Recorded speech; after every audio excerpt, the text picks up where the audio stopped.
বয়ঃসন্ধি শব্দটা আমাদের সবার চেনা, কিন্তু আশ্চর্যের বিষয় হলো 30-এর পরের জীবনটাকে আমরা কোনো নামই দিইনি। অথচ এই বয়সটা এক অদ্ভুত সন্ধিক্ষণ। না তরুণী, না বৃদ্ধা, দায়িত্ব আর অভিজ্ঞতার মিশেলে এক নতুন জন্ম। সংসারের চাকায় ঘুরতে ঘুরতে ভেতরে থাকা সেই চঞ্চল কিশোরী মনটাকে দমিয়ে রাখতে কেটে যায় প্রতিদিন। সমাজ তাকে আর কিশোরী হতে দেয় না, অথচ মনের কোণে জমানো না পাওয়া গল্পগুলো শোনার মতো কেউ থাকে না। একসময় প্রাণের বন্ধুরা আজ কেবল স্মৃতির পাতায় বন্দি। এই বয়সী নারীরা এক অদ্ভুত রোগে ভোগে, তার নাম নস্টালজিয়া।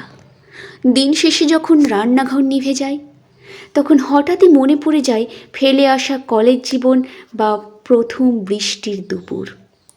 আয়নার সামনে দাঁড়িয়ে নিজেকে অচেনা লাগে। মেদহীন সেই সুন্দরী শরীরটা আজ কেবলই দীর্ঘশ্বাস। অনেকে সাজগোজে নিজেকে রাঙাতে চায়, সেটা আত্মপ্রেম নয়, বরং মনের বিষণ্ণতা ঢাকার এক নিরন্তর চেষ্টা।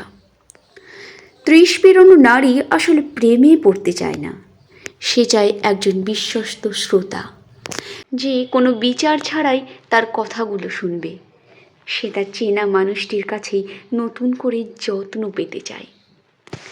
আজকাল আমরা আর্থিক স্বাধীনতার কথা বলি, কিন্তু মানসিকভাবে সমাজের শেকল ভাঙা আজও কঠিন। এই বয়সী মেয়েরা সামান্য আঘাতেই কাঁদতে ভুলে যায়, শিখে যায় নিঃশব্দে সয়ে নিতে। 30 নারীর সবচেয়ে বড় চাহিদা হলো একটুখানি যত্ন।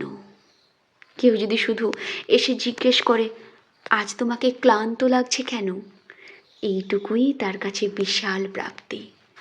এই নীরব সংগ্রামের নাম যদি কোনোদিন দেওয়া হয়, তবে তা হবে আত্মিক পরিপূর্ণতার আরেক নাম।